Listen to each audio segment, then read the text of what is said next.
সামাজিক যোগাযোগ মাধ্যমে ভাইরাল হয় একটি ভিডিও। সেখানে দাবি করা হয় অভিনেতা মিশা সওদাগর মবের শিকার হয়েছেন। তাকে রাস্তায় মারধর করেছেন একদল উৎসুক জনতা। এরপর তার হাসপাতালের বিছানায় শুয়ে থাকার একটি ছবিও ছড়িয়ে পড়ে, যা দেখে ভক্তরাও চিন্তায় পড়ে যান। অনেকেই মনে করেন আহত হয়ে হাসপাতালে ভর্তি হয়েছেন এই অভিনেতা।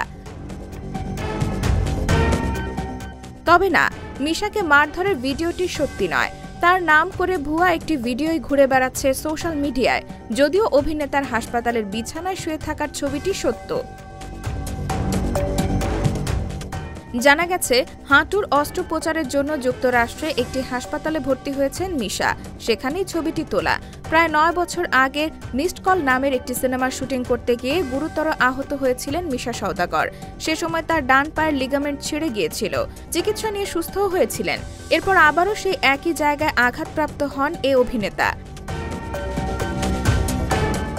বৃহস্পতিবার যুক্তরাষ্ট্রের স্থানীয় সময় সকালে তার হাঁটুর অস্ত্রোপচার করা হয় বলে জানা গেছে।